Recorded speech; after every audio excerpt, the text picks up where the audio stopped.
भारतीय न्याय संहिता 2023 की धारा 81 जो कि आईपीसी की धारा 493 के समरूप है, विधिपूर्ण विवाह का प्रवंचना से विश्वास उत्प्रेरित करने वाले पुरुष द्वारा सहवास, cohabitation caused by man deceitfully belief of lawful marriage.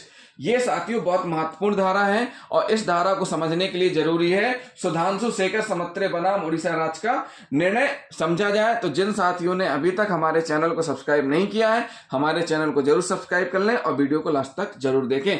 साथियों, सुधांशु शेखर समत्रे बनाम उड़ीसा राज्य के बाद में जो महिला है अभियुक्त्री, उसका कथन हम आपको बता रहे हैं। महिला अभियुक्त्री का कथन था कि उसने अभियुक्त के साथ लैंगिक संभोग करने से इनकार कर दिया।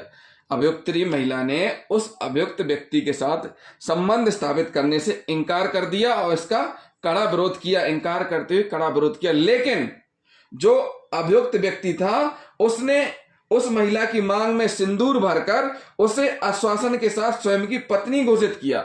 उसने क्या किया, जब उस महिला ने संबंध बनाने से इनकार कर दिया, इसका विरोध किया, तो उस व्यक्ति ने क्या किया, उसकी मांग में सिंदूर भर दिया और उसे क्या आश्वासन किया कि वह उसकी पत्नी है घोषित किया। और वह क्या बोला उससे कि जैसे ही उसको नौकरी मिल जाएगी, जैसे ही वह नौकरी पा जाएगा, उसे सार्वजनिक रूप से अपनी पत्नी स्वीकार करेगा। क्या करेगा? सार्वजनिक रूप से पत्नी स्वीकार करेगा।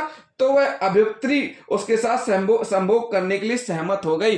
तो जो अभियुक्त्री महिला है उसके साथ संबंध बनाने के लिए क्या हो गई, सहमत हो गई। संबंध के बाद जब अभियुक्त्री को पता चला कि अभियुक्त व्यक्ति ने उसकी मांग में सिंदूर भरकर उसे छलपूर्वक पत्नी मानने का झूठा आश्वासन दिया था, बाद में उसे पता चला कि जो व्यक्ति है जिसने मांग में सिंदूर भरा था उसने झूठा छलपूर्वक पत्नी मानने का झूठा आश्वासन दिया था। तो उसके विरुद्ध, जो अभियुक्त है उसके विरुद्ध धारा 493 के अधीन आपराधिक प्रकरण संस्थित किया। न्यायालय ने अभियुक्त को धारा 493 आईपीसी की धारा 493 के अंतर्गत दोषी ठहराते हुए निर्णय दिया कि उसने अभियुक्त्री को विवाह का झूठा आश्वासन देकर उसके साथ संभोग के लिए छल पूर्वक उत्प्रेरित किया था। तो साथियों, आपको समझ में आ गया होगा, ये पूरी की पूरी धारा, इस धारा में स्पष्ट किया गया है कि किसी महिला के साथ संबंध स्थापित करने के लिए और जब इस प्रकार से उसको आश्वस्त करना, बताना कि वह उसका पति है और उसने अपनी पत्नी मान लिया है, लेकिन उसने सार्वजनिक रूप से शादी नहीं की है। जो लीगली शादी होती है, जो वैध शादी होती है, वैसी विधिपूर्ण तरीके से शादी नहीं की है। बाद में उस महिला को पता चलता है कि उसने छल पूर्वक संबंध बनाने के लिए उसने ऐसा सब किया था। क्या किया था? छल पूर्वक संबंध बनाने के लिए पत्नी मानने का झूठा आश्वासन दिया था। तो इसमें माननीय न्यायालय ने क्या की है, सजा सुनाई है, दोष सिद्धि की है। तो साथियों, इस धारा में दंड का प्रावधान है, दोष सिद्धि होने पर 10 वर्ष तक का कारावास, जुर्माना दोनों। साथियों, ये धारा संज्ञेय अपराध की श्रेणी में नहीं आती है, असंज्ञेय अपराध है, जमानती अपराध नहीं है, अजमानती अपराध है, समनीय मामला नहीं है, असमनीय मामला है। संज्ञेय अपराध नहीं है, इसमें एफआईआर रजिस्टर्ड नहीं होगी। क्या होगा? एनसीआर, क्या होगी? एनसीआर दर्ज की जाएगी, नॉन कांग्जुगल रिपोर्ट दर्ज की जाएगी। और फिर क्या होगा? इसमें इसका विचारण का होगा प्रथम वर्ग मजिस्ट्रेट में। इसमें परिवाद पेश किया जाएगा, इसमें चालान पेश ना होकर के जिस महिला के साथ इस प्रकार की घटना घटित हुई है वो एनसीआर दर्ज कराएगी पहले, फिर उसके बाद क्या करेगी?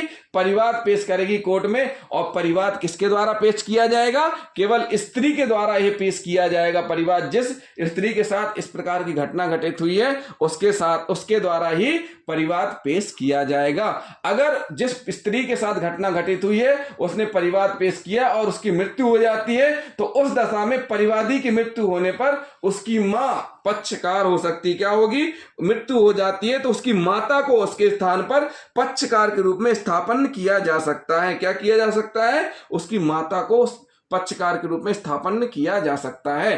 तो जिन साथियों ने अभी तक हमारे चैनल को सब्सक्राइब नहीं किया है, हमारे चैनल को जरूर सब्सक्राइब कर लें, वीडियो को लाइक और शेयर करना ना भूलें, साथ ही साथ कमेंट भी करते जाएं। थैंक यू साथियों।